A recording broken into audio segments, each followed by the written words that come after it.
Trying not to laugh. Sandra was saying that her daughter thought that we were listening to a therapy podcast. I was like, well, yeah, Yeah. yeah. This is my thing. Like, We're trainers. It we're trainers. just, it happens. Like,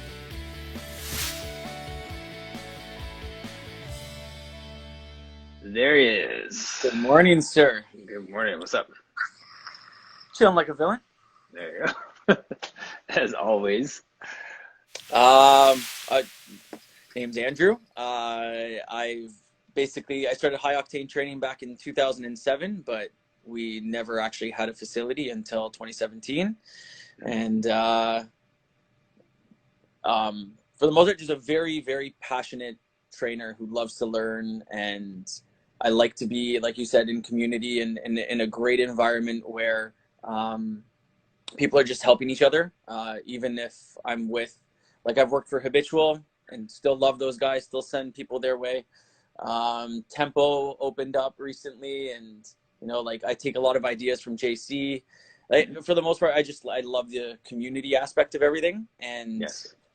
being a part of the fitness industry as it's up and coming, especially now with everything going on. I really feel like the boutique industry is going to be up and coming. Yes. So those of us with the smaller spaces that, like, I grew up in, I think it's our time to shine. No, lifetime was the grind. We used it. I can't remember if you were in the conversation, but I remember it was something for sure between Dan Vermont and me. And we'd always say that it was kind of like fishing for gold, and you just have to shake everybody. So they'd hire, like, remember at the beginning, we were one of 40, 45 trainers. Yes. Yeah. And, like, I don't know how to describe it, but like that, the pressure in that situation, being, top of your game or thinking you're the top of your game, and then you're all of a sudden in this pool with 45 other people that are all which feel like more educated than you, more experienced than you, and like you don't know where you sit, and they just shake them out like crazy, and then all of a sudden you're there, you're not, right? So right, yeah. Well, I remember that too, man. Like being like, 'cause I was assistant department head, right? So I was like assistant manager. So I was helping to hire these people, and I'm sitting across the desk from someone who has like a master's in biomechanics. And I'm thinking like, I think I know what you're talking about. I think I remember. You know what I'm saying? Yeah. Dude, that's like, I mean, and everyone is so chill. Everyone is so passionate about what they do. So they don't carry it like this, a badge of honor. But when you start to dig deep with who they are and why they're in the room, like there's a lot of smart people that are there that like are a lot smarter than me. And you're like, okay, time to step up, right? And some people stepped up and did well, and some people just stepped aside. But that pressure makes diamonds, right? Yeah. Yeah, I was thinking, this is so bad. I have a co-op student that was working with me before this quarantine started, and I haven't thought about him until like right now. I need to reach out to that guy. It's so bad. He's such a good dude too, man. Like he's such a good guy.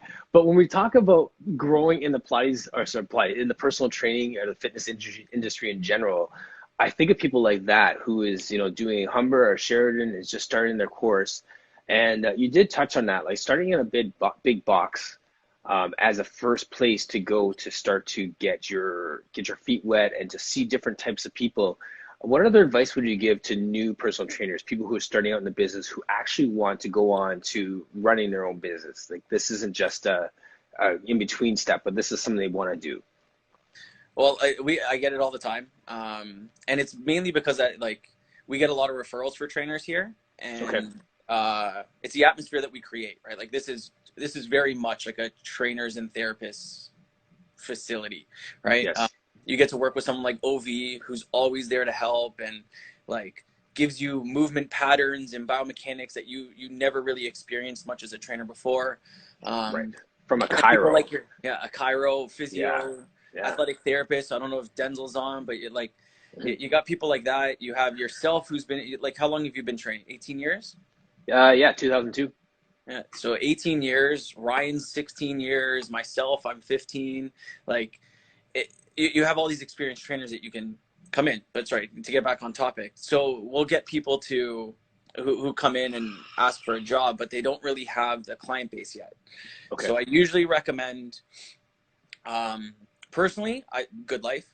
is probably one of the first places I'll tell people to go, because they have probably the best, in my opinion, um, like training regimen. It teaches a Yes. trainer how to sell, how Hmm. to, and sales can sometimes be a dirty word, but they teach you how to value yourself and the service that you're bringing to the table, Yes. and somehow visualize that, or get the client to visualize that progress, like no other company. They're just very, very good at getting that, but their contracts are very tight. Like, to buy out of them, it's extremely expensive, so they're usually not a place that most trainers will stay long, uh, Hmm. unless like they do like that atmosphere, which is all the power to them. But once they leave, or once they get that experience, I usually recommend a place like Movati or Lifetime, because that's where you're going to get clients that, in my opinion, value you as an individual. Yes. um, I was at Good Life for 3.5 years before I went to Habitual, and I loved the atmosphere of Habitual. So, Yes. like, it was always like a dream after that to like try and make my own. But the thing is, I didn't have clients going into that atmosphere, and it was really, really hard to keep, Generate. yeah, and like Yes. keep them going. It was so hard to have clients continue, or get them in there to begin with and make money. So then I got the job at Lifetime, and I've never had clients appreciate me as a trainer as much as I did while I was at Lifetime. You said something earlier I do want to spend a little more time on. You're saying sales is a dirty word. And we both know as a personal trainer, you almost shy away from sales at times because you don't want to be that slick, greasy salesperson. Yep, yeah, it does happen. Yeah. It's Right. like I almost don't want to sell you, because right now I feel like I'm pushing you into a position that you don't want to be in. But it's like, you're here, I'm looking at your stats, and you need this, but I Mhm. don't know how to get you to understand that you need it without like being pushy at the moment. Yeah, like so. Yeah, it's But a what dilemma, right? specifically about the dirty word, I guess, do we want to tap on? Well, I don't know. Like, I mean, for if a trainer is going to be successful as a personal trainer, they have to recognize the fact that they are a salesperson. Yep, they do. And you know what? Like, Everyone life is in is big. sales. Yeah. Yes, thank you. Right? Like, it doesn't matter what industry you're in, you have to sell it. And it might be easier to sell, well, For easier some, to sell a product than it is to sell a service. And for others, it's easier to sell a service than it is a product. For me, I feel it's easier to sell a service because I'm in control of the quality of that which I'm delivering. for me, it was actually the opposite. Okay. So, Yeah. and you know what? Like that, oddly enough, like it just hit me, because it actually just clued into me now. But selling a product is not you, right? Like, Mhm. it takes a certain level of valuing yourself in order to Yes. sell a service. Like, you have to have a ton of confidence in what you're doing, and it's hard, because all of a sudden you're a trainer, you're new, whatever the situation may be, and there's like, let's take, the beginning of Lifetime, for example. It took me 3 months to finally get um like my grasp on things, because all of a sudden I felt like I was the smallest fish in the pond, and Yes. every trainer was better Hmm. than me every Yeah. single way, right? Yeah. And I'm there, and I'm like, I don't even know what I'm good at. And Right. it's Yeah. so much harder to sell, because I'm like, well, I want to sell this person, there's fat loss, but then I have Martin Reed, who's this ripped Pilates guy that like is just, his exercises are way better than mine. He's so motivating, and like, I'm not the best person for you. I almost want to refer this person, but I need Mhm. money. But it's just like the Right. confusion of like this Yeah. confidence in yourself that you Yes. really do need to sell a. Yes. And Yeah. for me, that was a hard thing. I didn't have the confidence in myself. I didn't really believe that I was the best person almost ever. Hmm. Even right now, being across the street from Lifetime, Yeah. um, there's tons of times people come to me, and they want a membership or whatever it may be, and I'm like, I'm not even the best place for you. Like, I don't want to. And it's that confidence in my own facility, in my own environment. Yes. Um, And that's totally fine. Like, I love the fact that you said confidence instead of skills, right? Like, you could have said, unless you have the skills. If I knew more than Martin, then I'd be a better trainer. It's like, well, no. If I had the confidence in myself, it doesn't matter what you know. It's how confident you are with what you have, right? Leslie said that earlier this week. It's not about resources. It's about resourcefulness. mhm. And I love that state. I wrote it down because I was like, man, that's so true. Like it doesn't, I could have a master's in biomechanics. And if I don't actually apply it and in a way that resonates with the people I'm teaching, it doesn't matter that I have it. Or I could have taken a weekend course in personal training and I could be the best person with that weekend course because I'm applying it. And those resources are being used to their max, right? Yeah. And you know what? Like as a trainer who has like an extensive education, I hated on trainers that had a weekend course and sold more than me all the time. Right. Yeah. Like this guy went for a weekend course and he's selling $10,000 a month. Right. Like what the hell? Like don't they Yeah. see on how much better I am as a trainer? It's and then you have the trainers that constantly chase certification after certification, Mhm. and they're certified more than like almost like doctor certification with how much Yeah. Yeah. education they've gone through, and they don't make any money. And they don't make any money. I saw all the time of people who were like, they're crazy educated and they're actually boring. Like they just had no personal touch to them. So people didn't connect with them. They never would resign. And yeah. Sorry, Elizabeth has a comment here. Clients were also damaged by hard sales at some places. That's true. People Oh come yeah. in like they're like wounded dogs, right? And you got to kind of just coddle them along into the process of getting that place of health. Do you know this Naomi girl who's just signed on? Yeah, I think I do. I think I do. Right I think on. we share the same last name. Okay, you don't say. I do want to talk about like her as your kind of business partner and being married and how that balances out.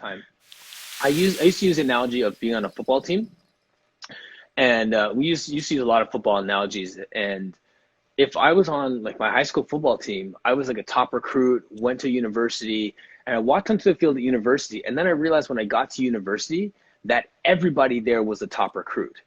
Everybody there carried their team on the last team they were on. Yeah. And I felt that lifetime was that where you walked into the room and you're like, yeah, I'm the starting running back. And someone's like, I was the starting quarterback. And someone's like, yeah, I was the starting receiver. Like everybody's good. Yeah. Now fast forward to High Octane, and it's interesting that if you look at your team at High Octane, it is crazy how talented the people are on your team right now. It's a Obi, you squad. would have been good. No, yeah, Ovi would have been fine. He would have been fine. But yeah, but I was gonna say it is crazy how talented like the Ryan Lins of the world, right? Like Cam is like super smart and so good with like young athletes, with everyone. But like I'm just seeing him working with young athletes there, and even just his situation at home with his family, like it just gives him such a worldview and such a perspective on how to help people. Um, you know, guys out there watching it, like look up. Can you actually in your comment section there, Andrew, just write down the website for the gym, studio, clinic, whatever we call it, Whatever we want to call it. whatever we want to call it. And while at the same time while we're doing that, guys, if you have any questions, please put it in the comment section as well. And any words of wisdom for those working alongside their wife slash business partner in business. Well, know what you're getting into. It can be very hard at times, especially when we don't agree on terms and conditions in a way. So I want to run the business one way, and like we had the conversation yesterday where when it comes to, I guess, my priorities, it's good to have the balance between the two of us because I'll always put the business in the forefront. So given the situation right now, we're closed. We have no revenue. Rent is still due.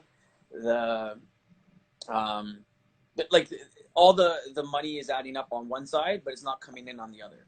So when we are kind of preparing to reopen, we're going over what the plans will be. And my thing is like, if this is the way people want to run it, then I might have to charge more for these things and try and find a way to help the business recoup a ton of losses. So I'm not taking on a stupid amount of debt. But then Naomi's on the relationship side of things, who's like really fighting for, like we need to separate zones or separate times so that specific high risk individuals will have the privacy that we can offer them, which is, pretty normal here. Like working here, like there's times where you're the only trainer in the gym and you have like the whole entire gym to yourself and a client. But if things do ramp up, because we were one of the only gyms that was left open once like Lifetime closed and all the other gyms were closed, we had like a good 5 or 6 days where we were still open, and I was getting 10, 15 calls a day for people to sign up. So if we're one of the first places to open up again, we might get Yes. those calls back, and we're worried, or she's worried about things getting too busy, and Yes. now that privacy aspect being Right. washed away. And Right. I still want to make the money, so it's this conversation that we're having back and forth, which leads to a lot of arguments. So, and like, I don't know if you've ever been around when there's been a little bit of heat between the two of us in the No. actual facility, but No, it does you keep it happen. cool. Yeah. Yeah. Uh, You keep it cool. so, Um, like, thing that I would recommend, like everybody's relationship and dynamic is different, and it includes, the relationship that you have with coworkers. yes. Um, it like trying your best to leave work at work and keep home home. Hmm. She did a really good thing very early on. Is when I'm at home now, I don't bring my computer, I don't bring a laptop. Like I'm home, Yes. Right. and that separation was very helpful for the two of us. Hmm. When I'm at work, which is the reason why I'm at work right now, I do my work here, I do everything I need to do here, and then I go home and I spend time with my family, and then that way there's that little bit of separation, and we're able to, like, it's watered down, but it's still a bit of separation, which helps. Yes. Yeah, exactly. Well, it's just boundaries in general, right? Like, I think in general, we just having those proper boundaries is so key. Yeah, I see Alex is on. Oh, I can't. Yeah, Alex just came on. Alex Ray. Yes. Yeah, yeah. It is about balance. Sandra said it. Mhm. Balance for everything, and you know what? Like it's like we're always on a tightrope. Yes. And you know what? Like I went into this knowing that, like, I love the risk. I am a very big risk taker, so bringing my wife into my workspace was risky, but at the same time, it's that challenge is exciting for me. Yes. And uh, yeah, it's we're always walking on a tightrope. Even more so now with coronavirus, I'll be walking on a tightrope with every member, Mhm. every trainer, wife included. So Right. Exactly. Yeah. that's Yeah. And you got a baby at home now too. oh yeah, and she is moving like crazy. I don't know if you watched the video from yesterday, but we did Yeah. our Zoom class at home, and she's like crawling all over the place. So Yeah. Yeah. And that's another layer to it, right? So I used to call it, people say, oh, I'm going to put my husband hat on and my dad hat on and then my work hat on. I got to a point where it's like, I started calling them capes because a hat wasn't good enough, right? Like, that's good. I like it. yeah. So now you got to put a dad cape on as well as a husband cape, as well as a business owner or entrepreneur cape. Yeah. And honestly, it is very hard to juggle. I want to say two things is very doable for most people. So when it was just like husband cape and business owner cape or entrepreneur cape, it was a Yes. lot easier um, to manage, right? Like sometimes it was a 50-50 split, sometimes it was Mhm. 60-40. Yes. Sometimes I could give 90 to one and 10 to the other, Yes. And but still get away with it. and still get away with it. But Yeah. once we split it into dad, for sure, like I can see, those parents, and when shit gets heated, and you know, Hmm. um, and like we're in an industry, like I, even when Naomi and I got married, I told her like 50% of my clients are divorced, and then the other 50% that isn't divorced, 50% of them are unhappy.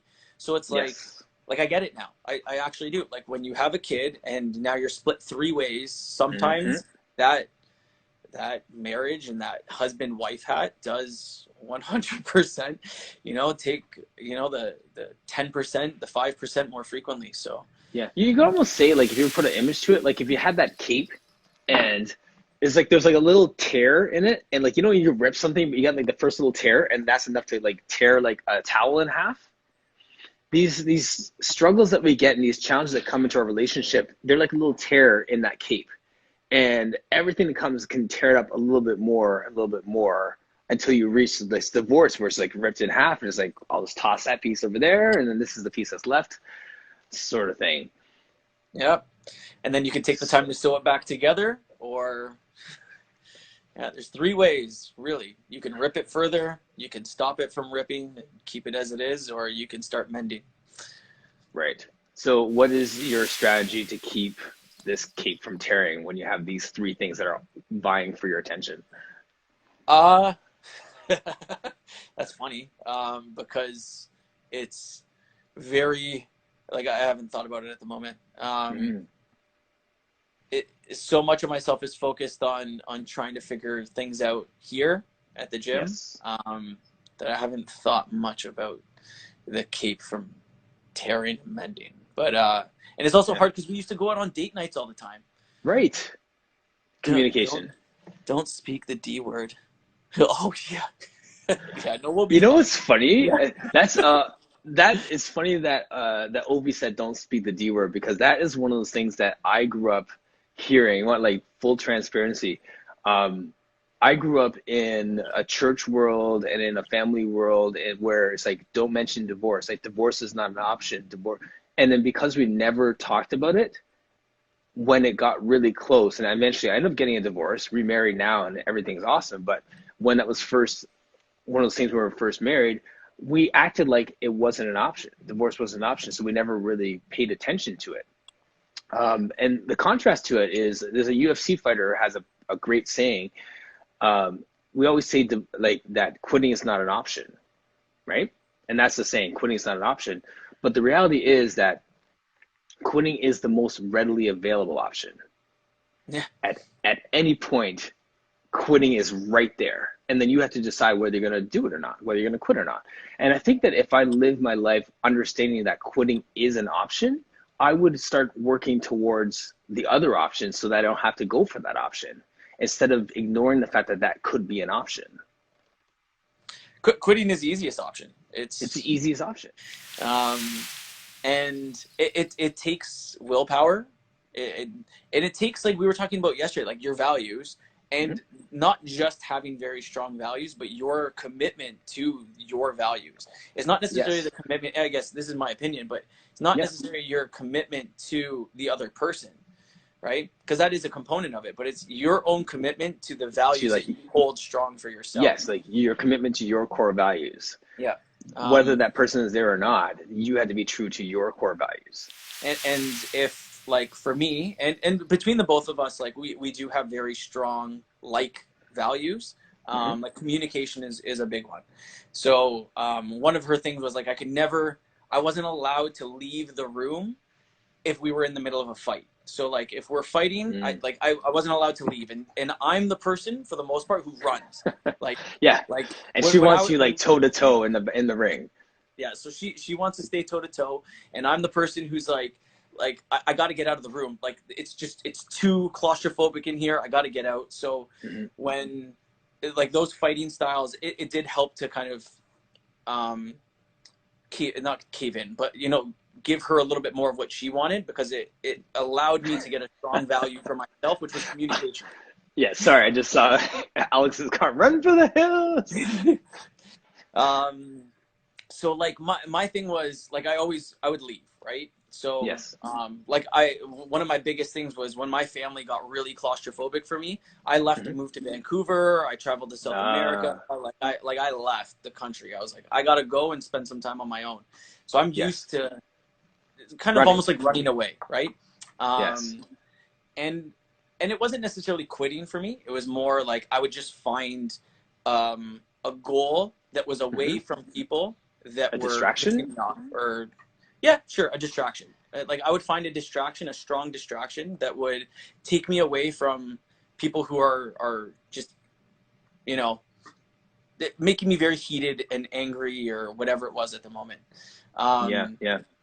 but in this circumstance, because communication is such a very high value between the two of us, her forcing me to stay home when we were in the middle of the fight forced us to communicate. And finally, like, it would go Yes. from, like, when you're yelling at someone because they can hear you but they're not hearing your point. So we're Yes. like, if our neighbors were to ever speak out to the world, they would think that World War III was going on sometimes in our condo. Like Yeah, we yeah. are loud when we're at it. So it starts off really loud, and then it slowly gets into the level, and we're finally communicating. So that communication was a very high value for us. Yeah, and we talk a lot about the cycles that we go through where like you argue and then you run and then you argue and then you run. So this becomes a cycle. So you run through the same loop every time and nothing ever gets really dealt with because you're going through the same cycle. So when Naomi's like, okay, no, we're gonna stay here toe to toe and duke this out, that allows you to break the cycle and to move into something else where you get progress, right? And I think people don't like the fact that conflict is uncomfortable, but we have to recognize the fact that conflict also brings us to a richer relationship. Yeah, and again, pressure makes diamonds, right? So Pressure makes diamonds. like you want a strong, and like that's the way we did it. That's the way we even took Naomi's pregnancy, right? Yes. Where some people would say, like you shouldn't be exercising, you need to reduce your amount of stress, Yeah. et cetera, because it's bad for the baby. No, that And the girl way both of us, trained through her pregnancy, man. yeah, Like, we trained literally up until the day that she gave birth. She's doing laps around the gym, like, yes. and t- in our defense, what we would tell people is that we understand we are not overdoing stress for the baby, but we are giving it and Naomi a tolerable amount of stress. And I think that's, if you want any meaningful relationship, whether it's one with your kid, one with your wife, one with your business and people that you work with, you do have to have that stress level there. Like there needs to Yes. be a stress response to the stresses that are going on, and you want that stress so you can recover from it, and then you have a stronger bond with everybody that's here. Yes. So those Absolutely. like those of us that have kept in touch over the last 5 6 I don't even know how long this has been going on for now, but those of us that have kept in touch and gone through this stress together as coworkers, we will most likely be a lot stronger once this is all over. Like we will have Yes. gone through this pandemic together. Mm-hmm. All the families, like I heard something recently about like the divorce rate in China increasing Okay. because of the quarantine. All those Mm-hmm. families that were able to stick it through and go through the stress and then find a stress response, Yes. like exercise, Yes. will, I think, be a lot stronger at the end of this. And any family that makes it out of this is going to be like almost unbreakable. It's so funny, hey, like how we're talking like life and marriage, but really we're talking business because these are the same business relationships you're gonna have. Like you're gonna duke it out with people who are trying to take your business or trying to grow your business, and figure out ways to strategize and navigate around those without running, right? Or Yeah. without like your natural response is so key. I was laughing. I was trying not to laugh. Sandra was saying that her daughter thought that we're listening to a therapy podcast. I was like, well, yeah. Yeah. Yeah, this is my thing. Like, We're trainers. we're trainers. It happens. We Mhm. there's a lot of times where I have sessions with clients who just want to talk, Yes. right? And you know what? That is really, if we're going to stay on the topic of stress response, that is a massive component of the stress response. Like we are stressed at work, home, all the time, and a conversation is sometimes the best coping mechanism to get through that stress so you can get stronger. Yes. Just like overloading your muscle for a bench press and then giving yourself some protein and glutamine to recover the muscle and going Yeah. back at it again. Right. Why the name High Octane? That was actually my nickname. Okay. I don't really advertise it too much unless someone asks, but Mhm. that was my nickname when I worked at Sport Check because I was a very intense individual. So Okay. they called me High Octane. I would literally sprint. I did hard goods, so like I sold like hockey skates or just equipment in general, bikes, stuff like that. But then if there was someone who needed shoes, I'd run to shoes, help this person out, then go help this guy with a bag, and like I was just all over the place. So they just nicknamed me High Octane, and it kind of stuck. So Nice. it stuck throughout my entire time at Good Life to the point when I wanted to kind of create my own brand. Hmm. They kind of helped me like create it, and I had Yes. a friend of mine design the logo, and that's what he did. So that logo's Nice. actually been around since 2007 too. I remember seeing it around. Like it was one of those things that it's almost like subtle branding because by the time you put a sign up on your wall outside, it's like I think I've seen that before, like on Instagram or something. I think I've seen that before on like a shirt somewhere. I thought I saw it on a cape somewhere. Like you know what I mean? Like I'd seen it around enough that it was like semi familiar. Um, so now going from High Octane being your name and your kind of personal like nickname to it becoming a brand, what would you say is like the vision for your actual space under that same name? Uh, so we kind of touched on it yesterday, which helped me open up to the conversation. Hmm. It was just like for me, this space has been an extension of my core values. So, like I highly value communication. I highly value education or intellect or just you know what being around individuals that are a lot smarter than me. Um, and people like to say that they don't want to be the smartest person in the room. Oftentimes, I think they're lying to themselves. But when you're really in an atmosphere that pushes you, and I've been in two. Habitual was the first one because Adam hired, and Adam's a genius himself. But like Adam hired some ridiculously good trainers, all of who like have now opened up their own business. Like Yes. there's myself, there's Conga, there's Christian, there's Mike Yang, Jackie. Uh,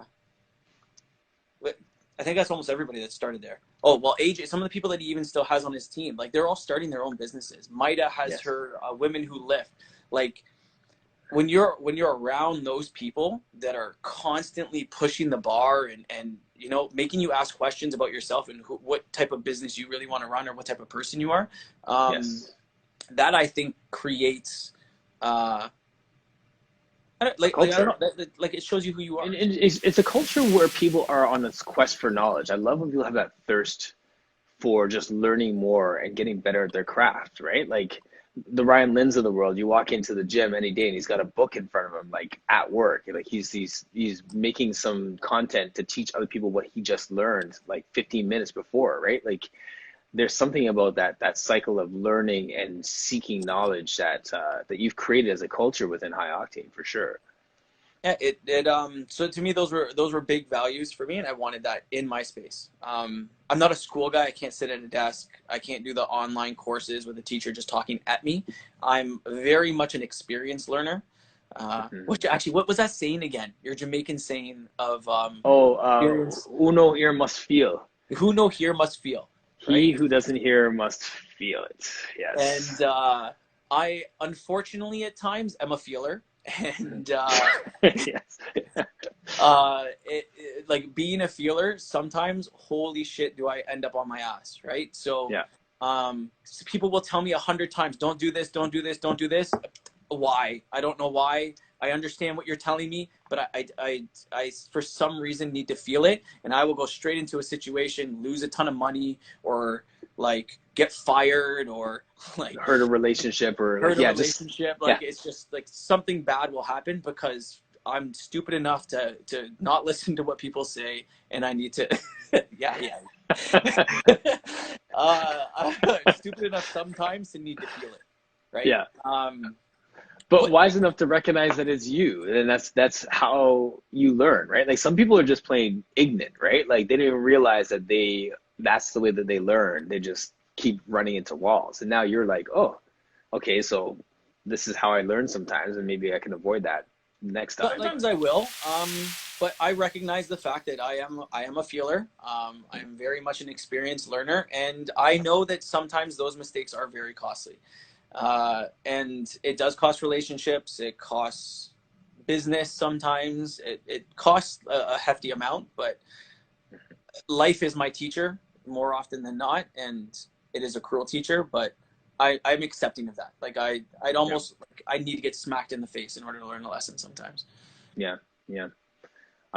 We haven't talked about Maureen, but it's also interesting that you surround yourself with people that kind of help, put some safeguards or some, they almost like put, like, Knowing my tendencies. yeah, it's like they put like those little soft edges on corners so you don't bump your head when you're walking around, right? They're like, Yep.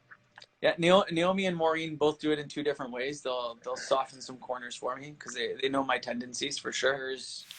There's people that do put safeguards in for each other. Like we do Yes. understand that everybody is different. We all learn Hmm. in a different way, Yes. and my strengths can help you with your weaknesses, etc., Hmm. etc. So to surround yourself, and I've been lucky enough to have two people that have been with me through thick and thin that have done that for me. And I actually sometimes don't even know what I do for them.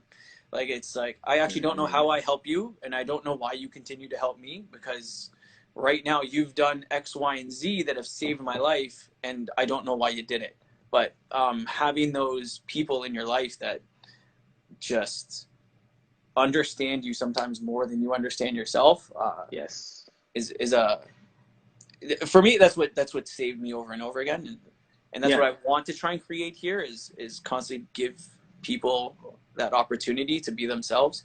Hmm. And for those personal trainers out there, we're in the Greater Toronto area. We're in Mississauga, Canada. If you're a trainer and you're thinking about making transitions with your business and want to even have a conversation with Andrew, we already put the um, the link to his website in the things, or you could direct message him as well. Like what you're saying, like you really have a great sense of building community there in your space. And any smart business owner knows that you have to staff to your weaknesses. I that is 100% what I agree. You got to staff to your weaknesses, and as a manager in a way, like allow those people to like show their strengths, right? Like if it's not in your like Oliver and I bump heads all the time. Like we're very much on the opposite side of things, but he really does balance me out. There's so many times where he doesn't agree with me, but his strength is one of my weaknesses.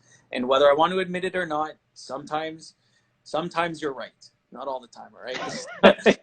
Some, Let sometimes the you're record right. show. Yeah, as a member of a team, really showing your strengths and hopefully having people around you that understand that like your strength can be their weakness and you can help them in that area. Yes. Yeah. You've said it to me on many occasions that, there's times when I'm trying to quote unquote help you. What's going on, Aaron? Aaron Um, is live or he's yeah. on. Yeah. So there are times that like I would do something trying to help you, and you're in turn, let's say like, no, no, push your business. No, like do this for you. Like you do a great job of allowing the trainers in your space to showcase their talents, and you're not threatened by the fact that I might shine if I do that. And I really respect that because there's a lot of spaces that you go into, and I'm not going to mention names of gyms and stuff, but just the mentality of do your thing, but remember that you're working for us right now, as opposed to, no, you shine, you grow your business, because if you really grow, then that makes us all look good. Uh, a big thing for me is being the person who was a part of someone else's success. So, like, honestly, I'm very weird in front of cameras. I've been slowly starting to get used to it, but I don't like to actually be a forefront figure. Mm. Um, I would much rather be behind the scenes and like be a part of Martin's success, where he's like, look, I've built this facility, I've grown my Pilates empire, and like I did work at H.O.T.T training, I loved it there. Like this was a part of my past. Holy crap! Like I want to be the place where everybody starts. I want to Yes. be like the last big step before um before you make it big. Where it's like, okay, Yes. like I did Good Life, I did Lifetime, and then I went to H.O.T.T training, then And then, everything yes. exploded, right? Yeah. So like Yeah. for me, that's and it's just like a client, right? Like I have a client who I was the last trainer they saw before they finally got their aha moment and it clicked Mm. and they got all the results. Like that's the same thing for me. Now it's You just want when to I be train that another launch pad. that exact. You And want to I be that like launch for pad. me, I don't need H.O.T.T training is mine, right? I Hmm. don't want to open up another H.O.T.T training. That's not in my business plan whatsoever. But what I do want to do is I want to help somebody else who wants Reed Method Pilates, Cornerstone Fitness, Cam Goosen Fitness. So his is his name. Who else is there that has a business? OV Chiropractic. Or be Like chiropractic. for me, it's about helping them still solidify a brand, that they will Yes. have when they leave. And I have no issue. Like if they want to promote me, I love that 100%. But Mhm. I want you to grow yourself as an individual. Nice. Um, oh, this was one thing I always tell people when I'm hiring them. If you can't take your clients with you when you leave, you are not the trainer I thought I hired. Wow. Right? So like I understand non-compete clauses, blah blah blah. Honestly, they don't hold up in court. Screw They them, don't. right? So like any person who's trying to throw a bunch of paperwork at you can go screw themselves. For me, I'm hiring someone who can literally steal every single client in our in my business, and I want to fight Yes. as hard as I possibly can for those same clients. And if we can battle at it this whole entire time, I'm going to be a much stronger individual because of it. You're going to be a much stronger individual because of it, and both of our businesses, in my opinion, will be a lot better. Um, That's bold business talk, my friend. That's so big talk. like when you took over for the day and you're like, oh, like I'm still gonna like I don't really want to promote, my what was it? You were promoting. Core conversations. This. Yeah. Yeah. So I wasn't sure if I should. I'm like 100% promote it because like your success is my success. If more people know who you are, then more people will eventually know who I am. Whether it's because I was a location that you worked at one point in time in your life, or you are here still and you're just rocking it, and people are Yeah. just coming to you here, right? Yeah. So like I make money both ways, but what I make more is experience and a stronger relationship with someone who I, for the most part, admire. Man, that's big talk, man. People don't. I don't think you guys caught what he just said there. He basically said it's like come if he's hiring someone, if Andrew's hiring somebody, he wants them to be good enough that they could actually pull his clients away, and then he has to work harder in his service and the way that he delivers what he does to pull them back. There's this tug of war because we're so good collectively that we're elevating our level of service overall. Is yes, come in with that like almost like a chip on your shoulder in the sense that you want to build your business and grow it and build your clientele and take it with you, but you're on the flip side saying, I'm going to help you do that. Yep. That's bold. Yeah. That is I, bold. I still like the atmosphere here, right? So, Absolutely. Yeah. um, we allow trainers to rent the facility. Yeah. So they will like rent floor space for their clients. And at the same time, as I see gaps in their schedule, I will start to give them some of our clients. And I actually tailor the client and trainer mix. So I'm more often than not giving you a client that is right for you. So, Yes. um, and that makes it even more likely that you can take that client away from me at the end of the day. Like I'm not giving you an off mix. I'm giving you a Yes. client that is for you. Yes. And if you were to leave, like I had one trainer who questioned me almost immediately when he first signed up because my rent here is high. Mm-hmm. And he's like, well, why can't I just go and take my client and go to Planet Workout? They're half the price. I'm like, you can. You're 100%. I'm not going to stop you. You can take all my clients and go to Planet Workout. But is that really what you want to do? Like, is that the atmosphere that you want to be in? Like, if you're making the decisions, not me. I'm giving you clients because I have faith in you as a trainer. I have faith in you getting this client a result. And if that's what you feel is best for you and the client, then go make that decision. But Yes. at the end of the day, just make sure that you're making the right decision for you and your business in the long term. And obviously they stuck around, but Mm-hmm. it might not always be the case. Like for sure, eventually I'm going to have trainers that come in here and take a bunch of clients with them. And Yeah. you know what? Like And if that's they can fine. take them away and I can't get them back, rightfully so, right? Like it's Yes. good on them. I'll condense this and make like some highlights out of it and put it onto core conversations on the Facebook page so you can watch a replay. But I just love what you said. Like I really point blank, I tell you, I'm gonna pull out everything you just talked about in terms of your business model because it is such a confident business model in a world where people carry their business so insecurely and everything's a threat and you can't give yourself expression and you these are my clients that you're servicing, and that makes for a culture where people never really flourish. And you, like you said, want to make High Octane a launch pad for people into what they do next. Like 10 years down the road, success for you is 10 other businesses that don't have a High Octane sign on the wall, but everyone knows that you were the last spot they were in before they launched their And business. that is the dream right there. I want to be the last spot you work at before you start your own business. I'm the Yes. last step before you launch off. Like that would be Yes. my So dream. keep driving your business. Reach out to Andrew, guys. He definitely knows what he's doing. If you're in the area, or even if you're remote and want to just bounce ideas off him, like reach out to him, connect with his team, myself included. Smart people in the room, smarter people than me or him in the room. Andrew, 15 seconds, man. Thank you so much for being on the show today. Really appreciate it. Thank you for having me. That was fun. All right, go sign off. Signing off.